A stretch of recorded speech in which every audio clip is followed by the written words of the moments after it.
Today on the Income Flip podcast, I got my brother from another mother, Sharad Mehta. Thank you so much for joining us on the Income Flip, man. How's it going?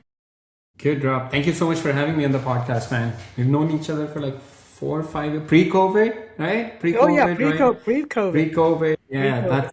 that's how I've divided my life: pre-COVID, post-COVID. Yeah. So, yeah, we met through Multipliers Mastermind, and we've stayed connected. It's been really good, man. Yeah, you built an amazing community, and it's been amazing to see your growth. But dude, well, I actually wanted to bring on you on here because I think what you've built has been amazing. I also recognize how hard it is, right? Like, dude, technology is hard, right? Software is hard. Like what we do on the acquisition arm or the brokerage arm, that stuff seems easy compared to what I've seen you do on the tech side. So I wanted to bring you on here and just talk to you as one CEO to another about how you built what you built, why you built what you built, right? But why don't we lay some context first, right? For those that don't know, try to tell everybody a little bit about like your journey as a real estate investor, and then to you building REsimpli and what you do for real estate investors. Sure.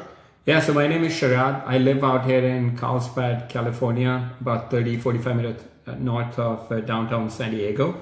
I've been here for the last 10 years, in between 3 years during the COVID time. I moved to Canada, not because of COVID, but just my wife got a job opportunity. So we moved there for 3 years and then moved back. I'm an active real estate investor. I've been investing since August 2010. I invest in Northwest Indiana market right outside of Chicago. I lived in Chicago for 10 years, so I picked that market. Still invest there. I've done 800 deals. Last year we did about 25 deals. It's all very remote, very virtual now. And then when I moved from Chicago to Carlsbad area back in 2015, August 2015, I was doing about 40, 50 flips a year back then. And I looked at my business on systems and processes. I realized once I was not close to my business, I realized how much inefficiency had creeped into my business. So it wasn't an option for me to go check on my properties every day. I couldn't just fly there every day. So I looked at what systems and processes would I need, looked around for like a year or two, didn't find anything that I felt super excited about. So I ended up hiring a couple of developers to create something for myself. And that's how REsimpli started. When we started the company, we had three goals in mind, like three things that we wanted to achieve. It had to be an all-in-one software. So everyone on my team, including marketing, sales, disposition, bookkeeper, accountant, could be on one software. So we weren't juggling multiple software. It had to be super simple to use, hence the name REsimpli. And then it had to give really good KPIs. I come from an accounting background, so that kind of influenced on what I wanted to see. We wanted to be able to make data-driven decisions. So that's kind of how it started. And it's grown into, thousands of investors across the country. And then we have pretty aggressive plans for this year. We have a massive update coming in about 3 or 4 months. That's just going to take us to a whole next level. But yeah, that's kind of a little background about myself. I'm married with 2 kids. I have a 9-year-old boy and 5.5-year-old daughter. She's born in Canada when we were in Canada and at the peak of COVID. So yeah, it's been fun. Sharad, you're still in the weeds. My little girl's 23. Oh my God, dude. I know you're still Yeah, in the weeds. I know. Juggling family, juggling multiple businesses, right? That's not easy. Tell us a little bit about your virtual investment business, because then we'll kind of Yeah. parlay that into the tech side. But how do you manage that? Who runs it for you? Do Yeah. you run it? Yeah. So for my virtual business, I have not been to Indiana in 6 years, or at least since COVID. I mean, that's kind of the timeline I have in my mind. I haven't been to Indiana in 6 years. I haven't seen any of my properties physically in at least 6 years.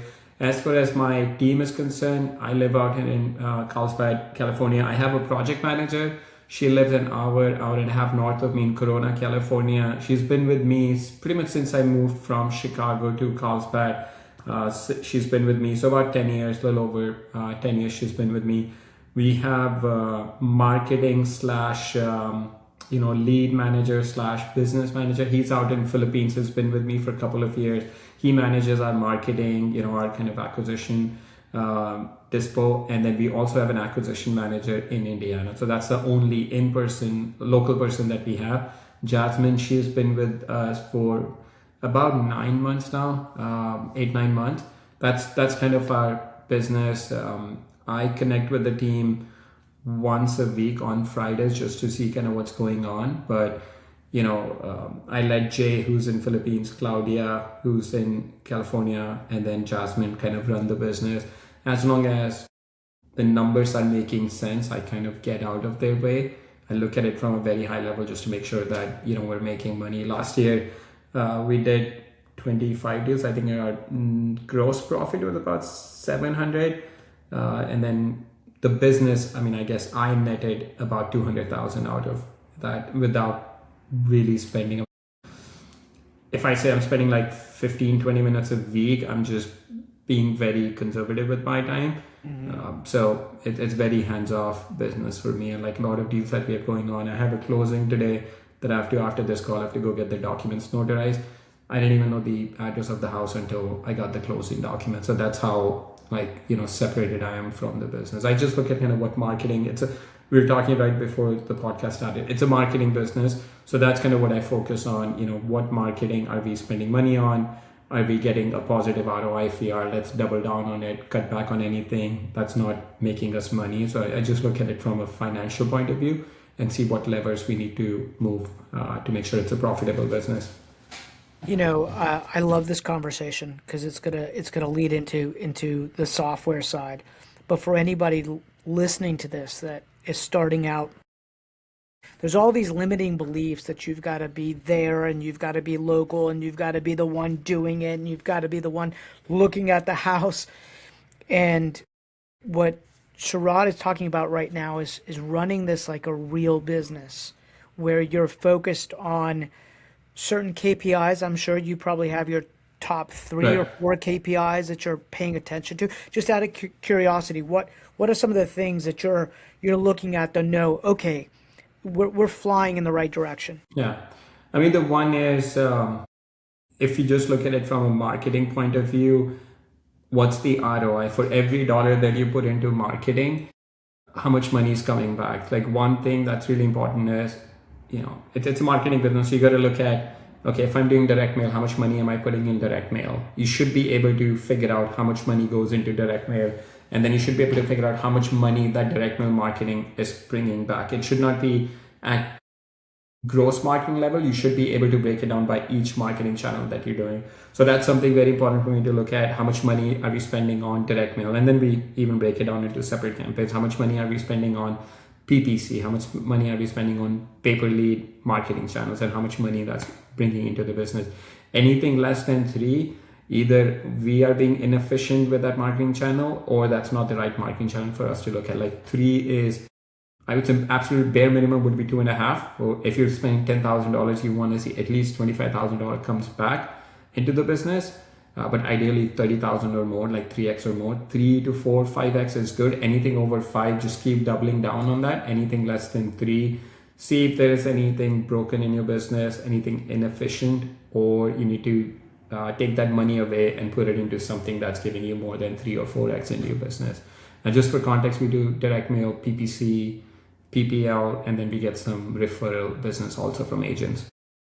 I love that, and I know within your software that's one of the things that you've done is you've tracked all of that, right? 'Cause I remember when you and I talked initially, you were like, "Hey, I just don't want to know like overall, am I making money? I want to know which channel is actually making me money, right?"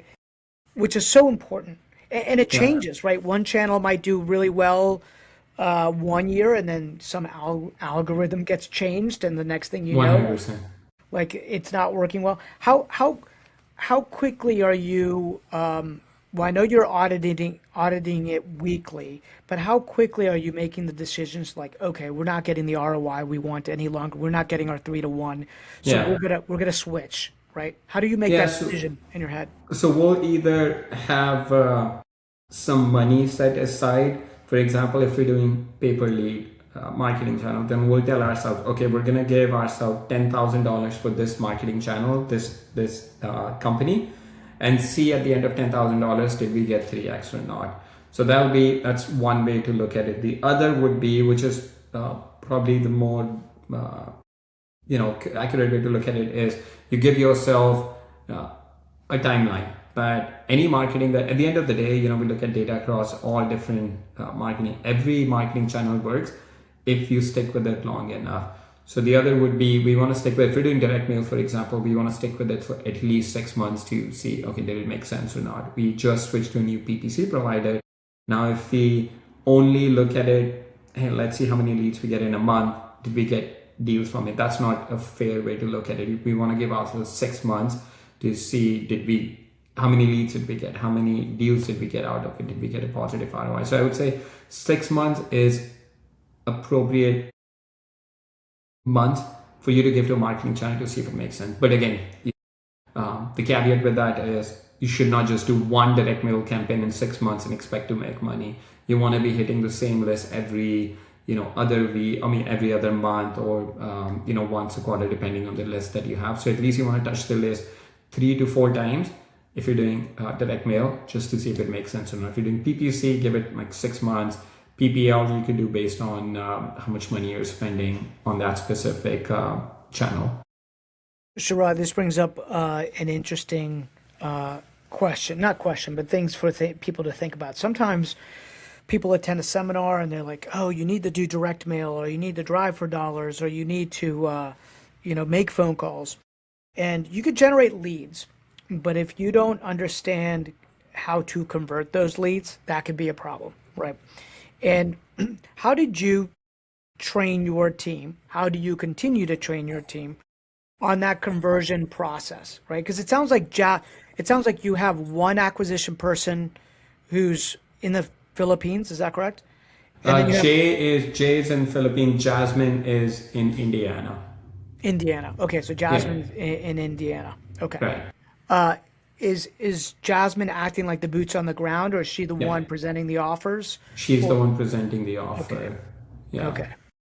Okay. I think the most important thing with that is to be consistent, honestly. Like, sometimes what we notice is that, you get somebody, a homeowner, to call you, and then we notice that an investor is trying to force the seller to sell. At least for us, that's not the right way to do it. We're not going to force someone to be motivated. They will have some motivation at some point, but the only thing that we hope is when they are ready to make that decision, they think of us. So the most important thing is just to be consistently in front of them, like just every month, or depending on how your conversation is going, once a month, once every other month. Just let them know, hey, I'm still buying in the area. If anything has changed, let us know whenever you're ready to sell. We would love for opportunity to make an offer and buy the house. So like, if you tell them, hey, I'm gonna buy cash, I'm gonna close in 7 days, it's not gonna make someone be motivated. They will sell at their timeline, but you just want to make sure you are available, you're present, you are an option for them when they decide to sell. That's what we do. Just the important thing is, hey, just constantly keep following up.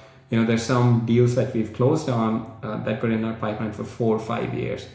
We didn't do anything. We didn't make the seller create motivation. We just, kept staying in touch with them.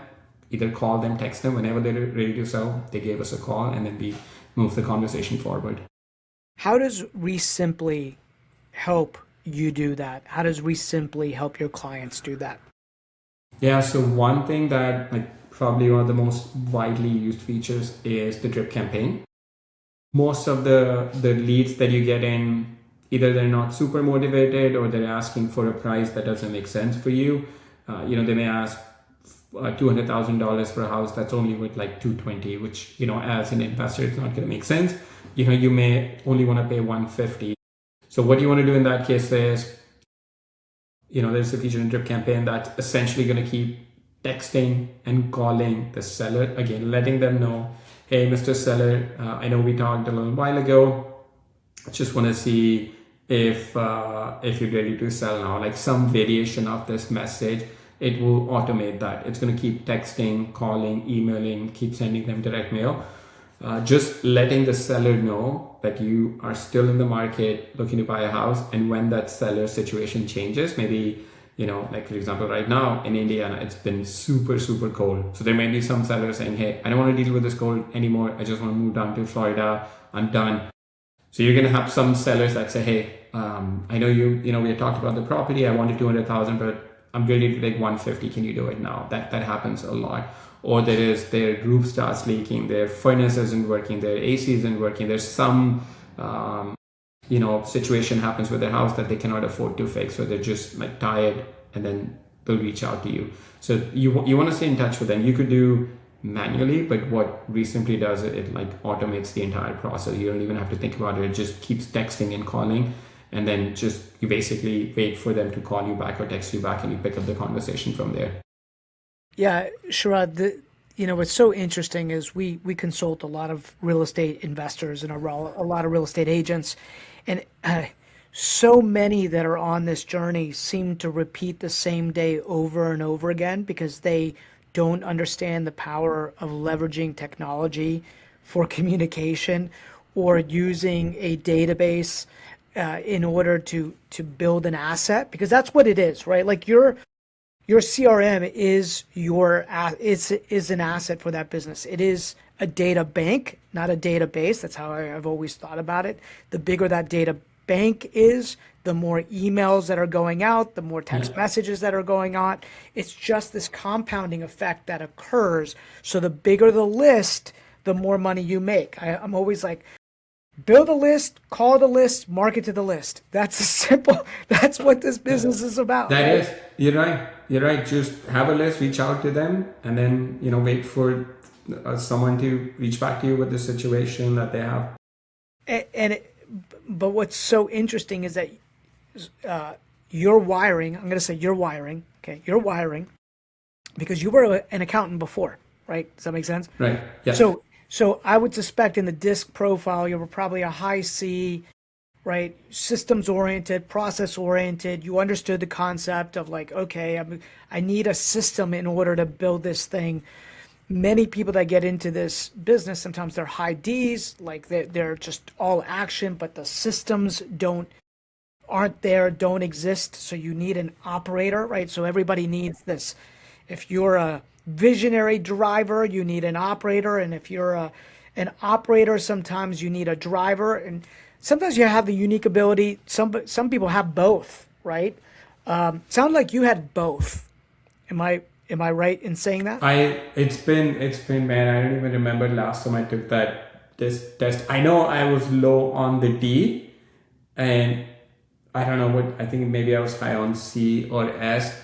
And then everybody else in the room was like high driver, and I'm like, man, like what's wrong with me? Like, like I don't fit in this group. But then, you'll start leaning into what you're good at. Like, I'm not going to be that kind of a guy. I mean, I have big visions, but I don't have that personality of, rah, rah. I'm just very system oriented. Like there's certain things that I do, very process driven, very system driven. That's how my brain works, and that's what I lean into now. Well, the truth is you need that to build a business. Like I always try to explain to everybody that, in the game of hunters and gatherers, the hunters eventually like died out. Farmers eventually won the game because they had a system, they had seasons, they understood patterns, right? They planted, they sowed, right? And that personality, that farmer personality, ultimately is what created all civilization, because it was this compounding effect that occurred, right? Whereas like the hunter-gatherers, right, they died out because it was so difficult. It's like you're just sharpshooting the whole time, never building anything, right? So if you're listening to this, I just want to double click on the fact that you have to slow down. If you are a high D driver, you've got to slow down oftentimes in order to speed up. And one of the tools is being able to take the time to build your database, to put people into the database, to put people onto auto drips, And if you're just not wired that way, you've got to find an assistant or a virtual assistant to help you do that, right? Yeah. Tell me today, because it's been some time, right? All the different things that ReSimpli does for an investor like me. What are the different things you could do? Man, I mean, if you look at a real estate investing business, like I like to think in terms of like there's four pillars of a successful real estate business. You need the data, which would be what list are you pulling, how are you keeping your data clean. Then once you have the data, the next would be marketing side. How are you leveraging marketing to reach the list that you have? Like, are you doing direct mail, calling, texting, emailing, inbound marketing like PPC, PPL, TV, radio? So that would be, so you have your data. How are you reaching your, so data would be a list of prospects that you could reach out to. How are you keeping that clean? Then the next would be, how are you marketing to them? Then once you start marketing to them, you're going to have some leads coming in. That would be your sales side of the business. That's where, okay, are you making offers? Are you going on appointment? That would be your sales process. Like, what's your script that you're following to get them from point A to point B? And then once you have a property under contract, then the last would be operation, which would be everything from, okay, I have this seller that I've signed a contract with. What is my disposition? Am I buying this property to flip the house? Am I wholesaling it? And once you've done that, kind of keeping your financials clean so you kind of know how much money you have spent in marketing, how much money you made. So that's how I look at it. So if I break into, like if I go by the pillar, for the data side, you could pull a list within ReSimpli. You can stack your list. You can just keep all your marketing data clean, prospect data clean. And then on the marketing side, you can do direct mail, call, text, email. You can do driving for dollars. You can do websites within ReSimpli. So you can do all of that. And then once you do marketing, then it comes on the sales side. Then we have the CRM capability. So you can manage all your leads, all the call, text, emails are attached with the lead. You can send e-sign documents, anything that you would need to basically convert that lead into an actual contract. Everything is available. And then once you've done that, then you go into the operation side. We have tools that you can use to disposition. You can find investors in the market that are looking to buy properties. You can manage your fix and flip project. And then once you've closed on a deal, then you can manage your financials. So basically everything that you need in a business, from pulling a list to Closing your financials, closing Yeah. your, like I haven't used QuickBooks in my business for 5-6 years. I don't even know when was the last time I used QuickBooks. Everything I do, it's done on ReSimpli. I take my financials. I have a bookkeeper who does my bookkeeping. Then at the end of the year, I just basically have her send those books from ReSimpli directly to my accountant, and then that's all we do. Like, there's nothing, we don't use anything outside of it. So the time you pull a list, the time you close your books, everything can be done within ReSimpli. Man, I love that.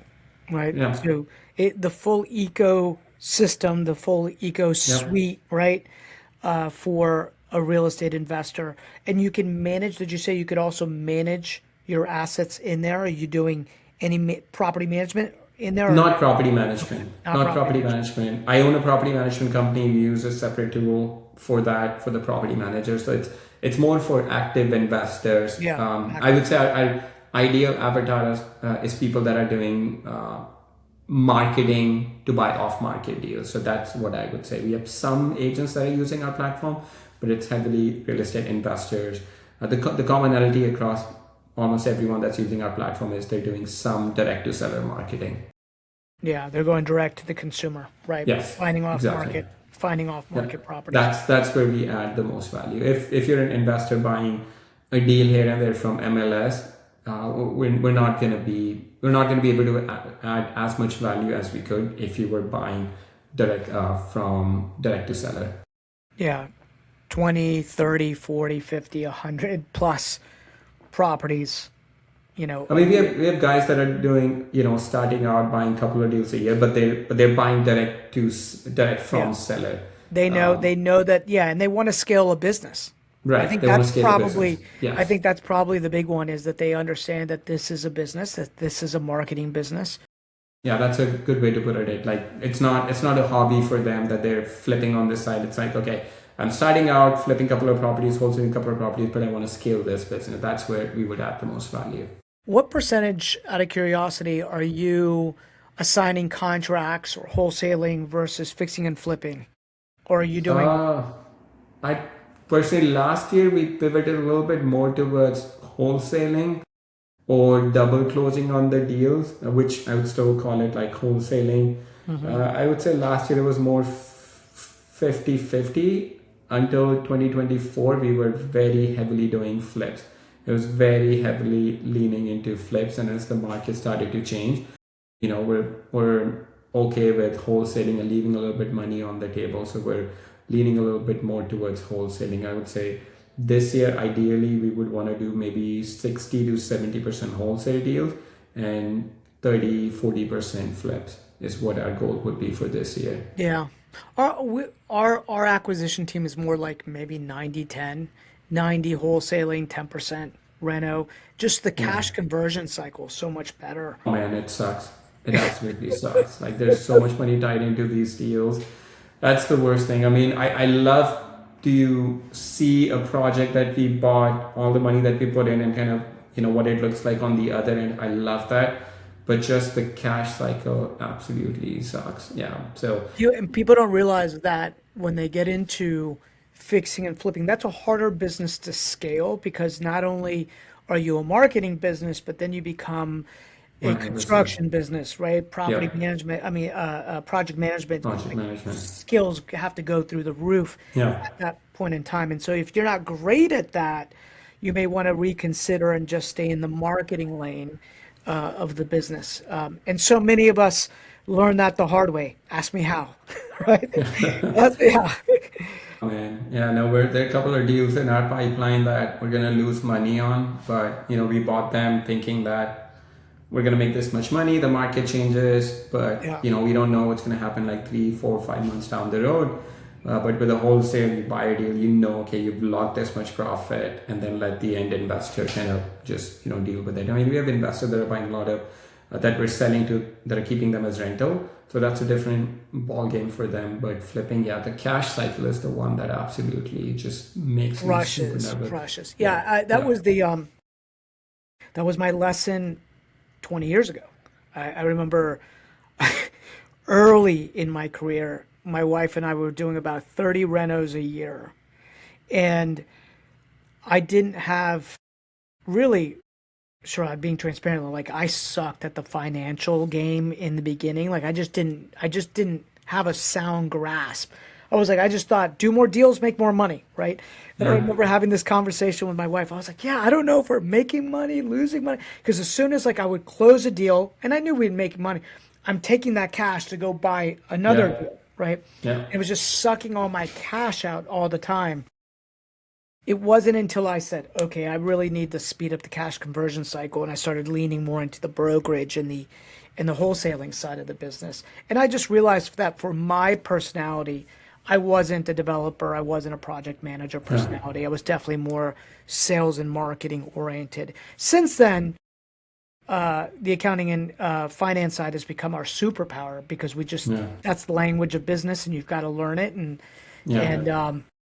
And I found that you make your money by managing expenses in the business. Man, you are so right. So if like everybody listening to this, if they didn't do anything, if they didn't change anything in their business, the only thing they did was they looked at their financials every single week. Just that alone is gonna make them 10-15% more profit. Just that alone, not doing anything else in their business, looking at their financials every single week, just doing that, you'll be like, holy shit, I didn't realize, we were spending so much money on this, or I didn't realize I was taking like 6 months to flip this project when we could have, wholesaled it in a week and made less money. But, after your holding cost, it's actually a lot more money that you make. Yeah, just like it's a superpower if you can look at your financials and make data-driven decisions. Like you'll be so far ahead of So anybody far else. ahead. And I think Yeah, that oftentimes those high Ds, those drivers, when you were in that room at that, it's all energy and ego, like yeah, they overlook that. They don't put as much value on that. But they learn, right? Because they realize there comes a point where they're like, oh damn. if I just managed to the budget better, right? I would have made it 25,000 instead of losing 25,000. Just the sheer act of us as a company closing our books at the end of every month on all of our businesses. And then we have an open book company. So I have to go through the books. We have a board of directors meeting. It's open to every employee in the company. And I'm like, come in, and we have 7 different entities that we close the books on. And we open the books on so that everybody can come in and ask questions. Why was our cost of sale, at 55%, right? When we're trying to keep it like under 50%. What happened there, right? And well, okay, there was more referral fees. Well, what do we need to do in order to minimize our referral fees? And so you can make all of these decisions. If you could look at it weekly, I think that's probably the advantage for you too, is if it's in the system, everything is getting logged in the system. So it's real time at that point. Yeah. Yeah, absolutely. I mean, I have that's the cadence that I have with my bookkeeper. She goes in once a week. I mean, I have a couple of different businesses. Same bookkeeper, she's updating our books. And then I just look at it, on the real estate investing side. But yeah, even if you looked at it once a month, man, even once a quarter, just looking at it, going through your financial, it's like looking at your personal budget, right? You may think, oh, I'm making, I'm spending this much money. But once you look at your credit card statement, you're like, holy crap, I didn't realize I made, spend this much money on this. I'm paying for this subscription. I'm paying Netflix and this and that. You're like, oh, I don't need this. I can consolidate this. That's when you start getting a little bit creative with what you can do. And then you may buy a property. Let's say you buy a property for 100,000. You spend 50 on it. Let's say you're all in for 150. You sell for 200,000. Let's say your gross profit is 50,000. But it's a huge difference if it took you 3 months to flip that property or 1 year to flip that property. It's the same 50,000, but if you flip it in 3 months, you get the money out in 3 months. Now you can take the 150, do that again. So let's say you flip it, every product in 3 months. You can use the same 150,000 4 times in a year. Just, in this hypothetical example. So you can make 50,000 4 times with the same 150 versus if it takes you 1 year to make 50,000, then your money is tied up. You have holding costs, you have opportunity costs. So that's when people don't realize that time is money. We make decisions sometimes that, hey, let's just say, an offer that's maybe 5,000 less than what we were thinking, because it's 5,000 right now, it's going to free up our cash to go buy that other project that we have. So once you start looking at your financials, spending 10, 15 minutes a month just looking at it, and then you'll start noticing some things and let me go ask my bookkeeper accountant, what can we do about that? Or just talking to other investors, hey, what do you think? I'm doing this much. I'm spending this much money on my marketing, my payroll. Does that number look good? At least questioning that, then you start getting some ideas on what other people are doing. Sharad, let's go there. Let's go there real fast. For anybody listening in right now, because I'm sure you help investors. I know you consult a lot of investors. I've seen you do a lot of webinars where you're teaching other investors not only how to find deals, but also the math behind this, right? The math behind the game. How much are you allocating towards marketing? How much are you allocating towards people? How much are you allocating towards, just overall operations?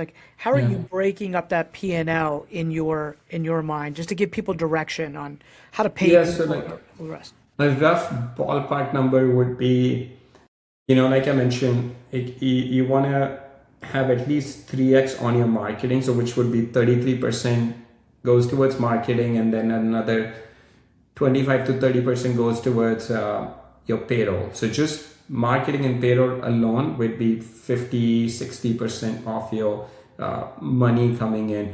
Now, one thing that you got to be careful with is, if you're solo operator, you may not be paying yourself, but you still got to factor that money in, because as you're scaling, you're going to replace yourself. Somebody else is going to come in and take your position. So you want to make sure, you don't have a business that made you 100,000 and then you say, oh, I made netted 100,000, but is that before you paid yourself or after you paid? So business is a separate entity from you. So you want to look at, okay, if I pay myself, let's say if I had to find someone replace me what I'm doing, what salary would I need to pay that person? So let's say it's at 60,000. So you made 100,000, then you 60,000 goes towards that person. So the business netted 40,000. So that's how you want to look at it. So between your marketing and payroll would be about 50-60%, and then your other operational, after your other operational expenses, you want to aim for at least 25% net income, at least 25% net income in your business. And then if you're doing more than 30%, then you have a very highly profitable business. But 25% is what I would say, like no, absolutely no less than 20%. Anything less than 20%, I would say you're like very on the margin, running close to market shift, and then it's just going to wipe away any equity or upside that you have. So that's how I would look at it. Net profit should be minimum 20%, but ideally 25% or more. And then marketing should not be more than 30-35%, and then marketing payroll should be no more than 50-60%. Yeah, it's so interesting because the numbers, the net profit numbers, very similar on the brokerage agent, on the agent side. Let's not say brokerage, agent team side, right? Agent team side, cost of sale for us is much higher than it is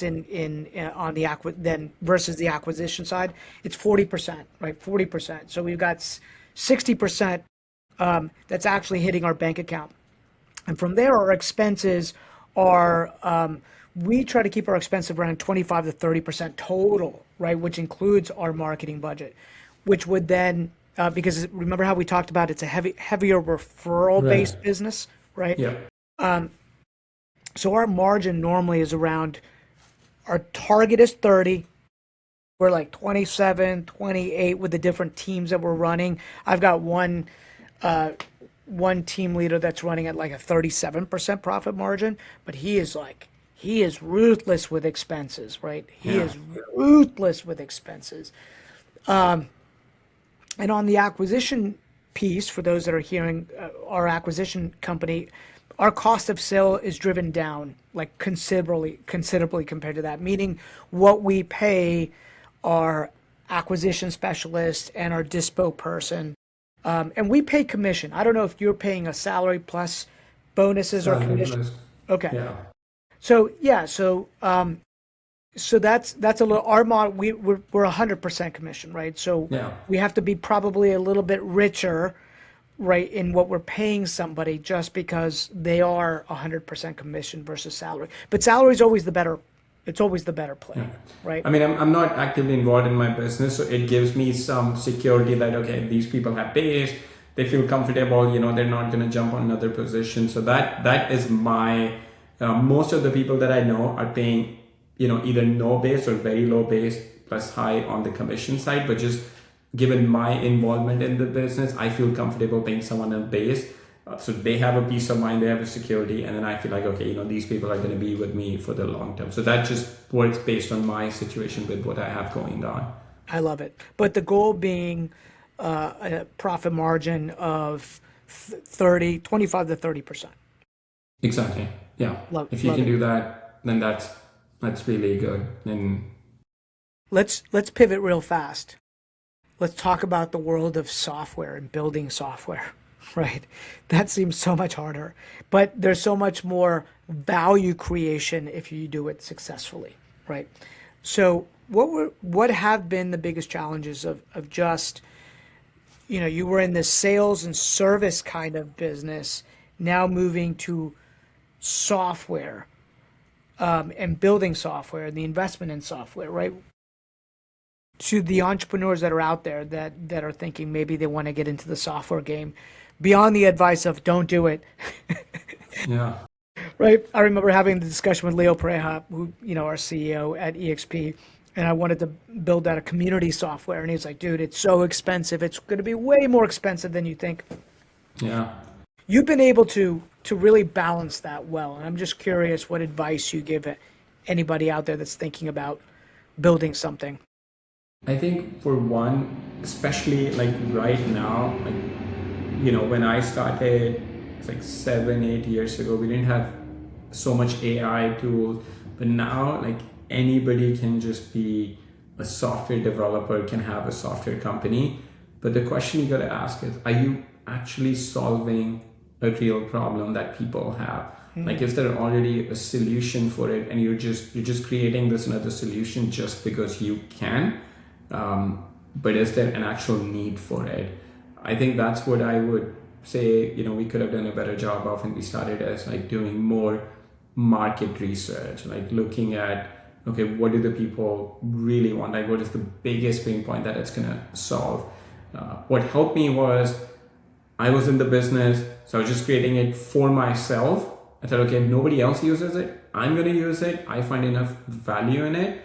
And then I started going to the masterminds and then started getting feedback on, hey, this is great. What about this piece or that piece? And then we just kept optimizing it from there on. But the most important thing is, like, you got to ask yourself, like, what is the real problem that you're solving here? And is there even a need to solve that problem, right? Is there a solution that already does a pretty good job? Because if you're creating a new solution and competing with existing, it's going to be at least 10 times better than the existing solution out there for people to make a switch. If if you're going to give them 10-20% efficiency, the switching cost is so high that people are not going to be willing to switch. Like, for example, we're using Gmail for our email internal team.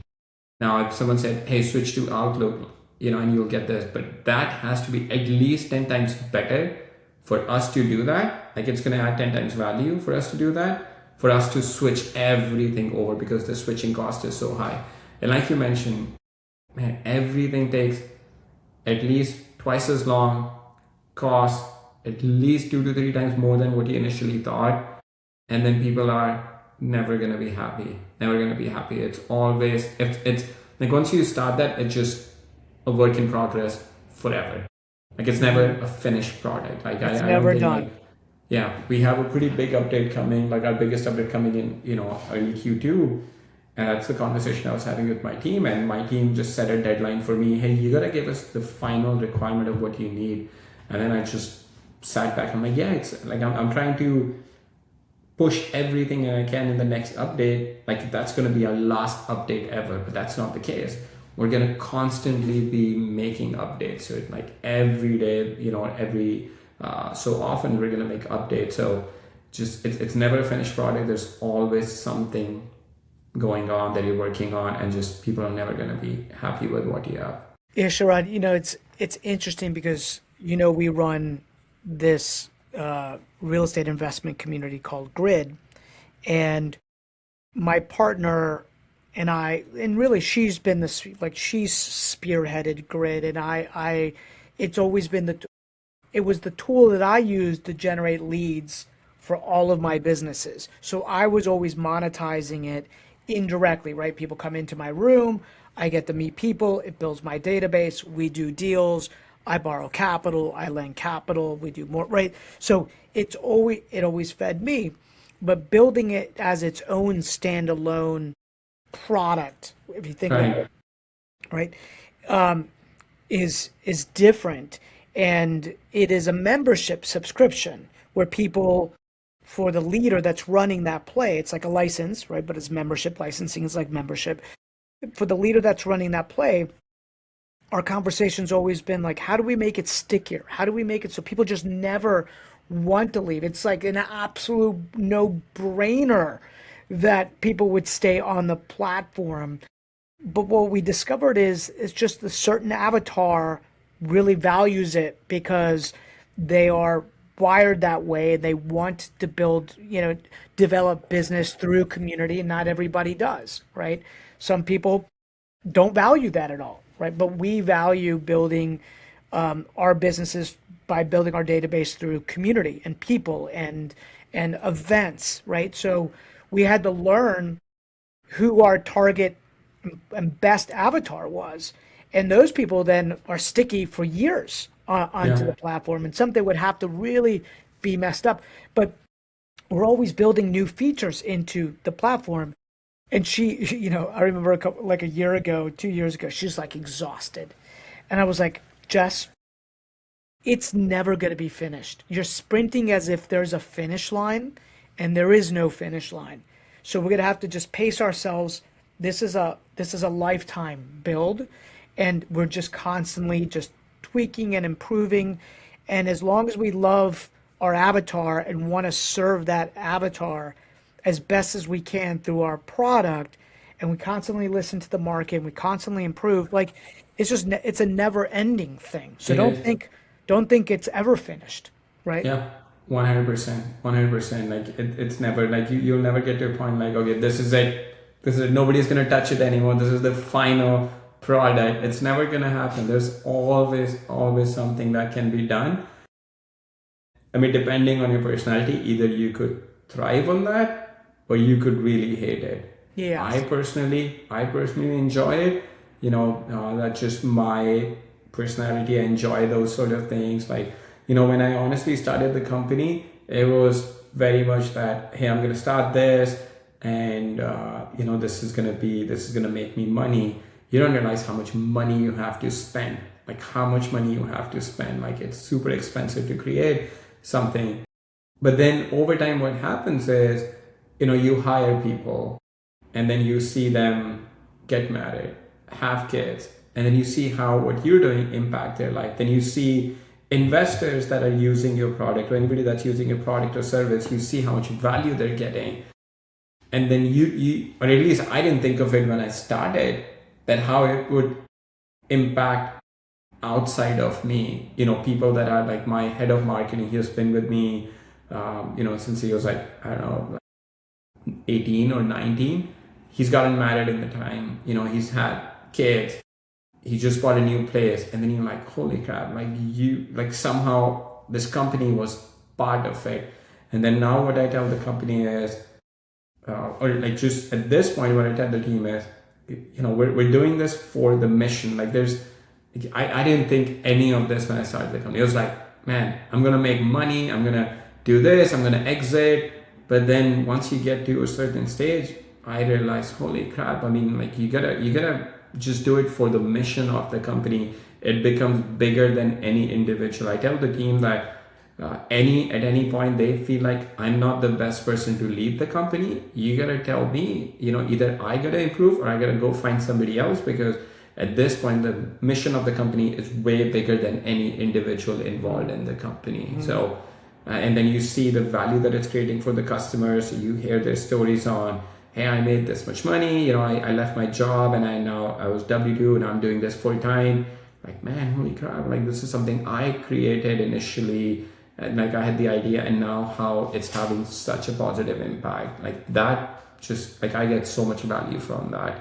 But that's something you gotta be wired towards. I feel like that you want to continue, keep doing that. Like just continue, keep tweaking. Like ask yourself, what else can I do to add more value to investors?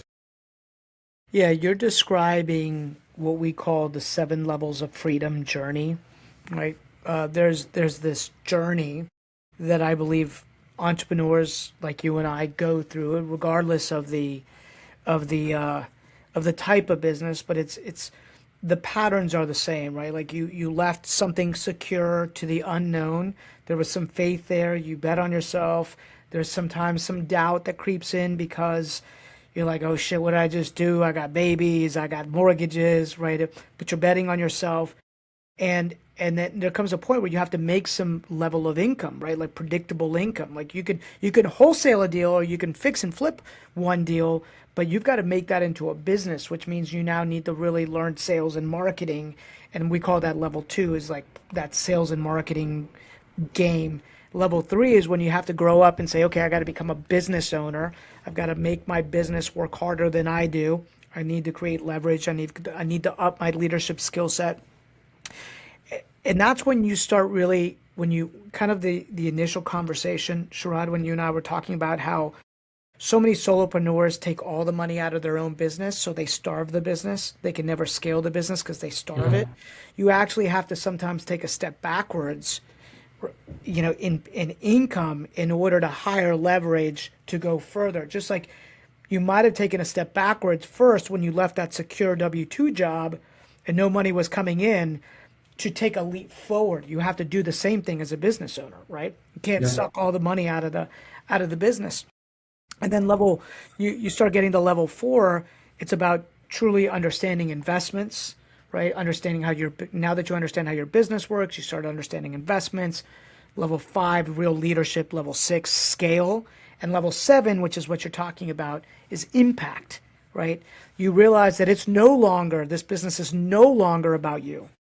It is about the people in your business and the mission and the people you serve. And you say, wow, in order to effectively to live this impact to its highest level, I need to increase my leadership lid. And now it's more than me, right? And Yeah. that there is no stopping because I now have families and people that rely on me, right? And hopefully what you've done along the way is built some good leaders so that if you did want to take off 1 or 2 or 3 months, Sharad, and travel the world, you could just spend, just like you do with your acquisition business, an hour a week saying, cool, all KPIs in check, awesome, right? Yeah. And and I suspect that that's harder for you to do in the software business at this point because there's constantly like There's changes and constantly, new things. yeah. Yeah. Yeah, and then I mean, I really enjoy it, but yeah, you're right, man. I mean, I literally got tattoos on my arms last year. On my left arm, it says "Ego is the enemy," because I never want to attach my ego with the business and then think that, hey, I'm doing this or I'm doing this. And on my right arm, I have tattoos that say gratitude, impact, and faith. Just to know that I'm super grateful of. Like, I never thought when I started the company we would be at the scale where we're at. And now coming to this, I feel like, man, we're just getting started. And then you Yeah. realize, yeah. And you realize, man, the impact that you're having. Like, we have a team in Philippines. Sometimes they'll send me pictures of, hey, I bought my first car, or I renovated my house. This is what my kitchen used to look like. This is what it looks like now. Or I was able to send my younger sibling to school, which I couldn't afford before you. And then that's when you're like, man, this is just so grateful to be able to make that impact. And then you gotta have faith that you just keep doing every day. You show up, every day you show up, and then you just keep doing what's in your control. It should take you in the right direction. Yeah. It's funny because at level seven, we think of it as like a journey, and there's dragons along the way, right? Like there's monsters, dragons along the way that you've got to slay. At level seven, you have to kill the dragon of ego, right? Which Yeah. we call crown. It's like, listen, you're just gonna kill crown. It can't be like you've got to remove your ego out of it, or you will destroy what you've built, right? Absolutely. And that's part of the journey that everybody listening to right now is on.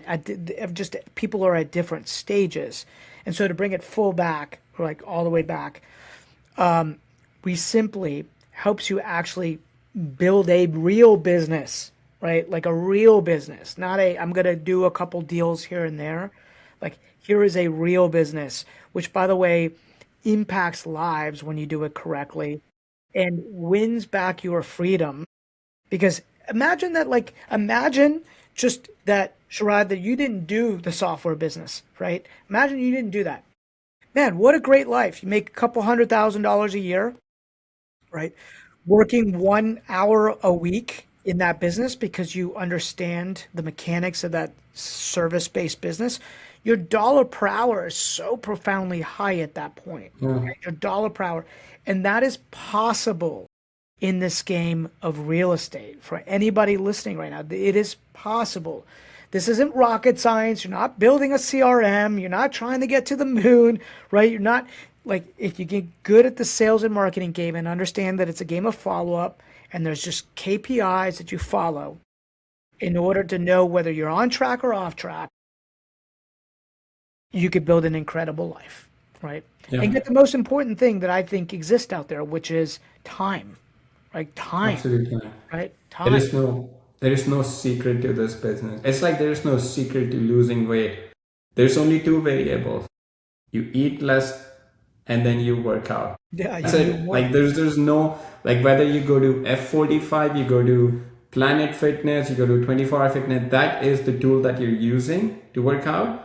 But the fundamentals of watching what you eat and then being active, that's it. And then you just step on a scale once a week, once a month to see if it's going in the right direction or not. Some people are going to be more intense. Like if you want to go from 300 pound to 200 pound, you could do it in 6 months. It needs different intensity. Like, you may have to really watch what you're eating. You may have to go to the gym every day, spend, hour and a half, or you could just take, year and a half to go from 300 to 200 pounds. They're both incredible, but just the intensity changes. Like there's nothing secret. The same thing with the marketing. Same thing with the real estate investing business. You're spending money on marketing, you're answering calls live, you're following up, you're going on appointment. That's pretty much it. That is the business. Like some people are going to spend a lot more money on the marketing, and they have people that are answering the calls live, so they have different intensity of doing the business, but just they're doing the same thing just at a different scale. Honestly, there's no secret to this business. It just, if I just pick one word, it's consistency. Consistency. You do that, there's like it's impossible to. It's like you eat healthy, you go to gym. It's impossible not to lose weight. Like that, you cannot not lose weight. It's the same thing with business. You do marketing, you answer calls live, you do consistent follow up. Like it's impossible not to get a deal because yeah. Sharad, I agree with you. I want to wrap up with this, right?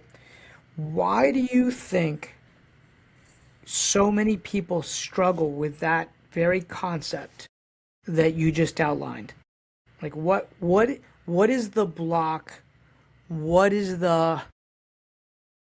they fail? Like, because I'm sure you see a lot of business owners like come and go like I do. It's hard to be disciplined, man. It's hard to be disciplined. Especially in the day and age that we live in, you see people posting on Instagram, social media, hey, I did this, I made $50,000 in a week. And then that's the expectation people have, but that's not gonna happen. People want a quick and easy way to do this. Like people want a quick and they want to be able to take a pill and lose weight, which is what like the new, drug does. I saw that. Yeah, but the right way is to just go focus on the fundamental, and it's hard. But that's what that is the advantage that you have. If you know that majority of the people are going to give up, but if you stick with it, then all the money they've left on the table is for you to pick up and take. Like it is like there's no shortcut of spending money on marketing, answering calls live, following up with people. There's no shortcut to it. Yes, you can use AI, you can use all these tools that we have built in within Recently, but you still gotta go in and do that. Like you're not gonna, if you're expecting a seller, it's just gonna find your phone number, call you and say, hey Rob, I don't know if you're in the market to buy a house, but I really gotta sell this house that is gonna help you make $50,000. You could wholesale it to this buyer. If you're expecting that to happen, that a seller is going to come to you with a deal and is also going to bring you a buyer that you can wholesale it to, then you're not in the right business.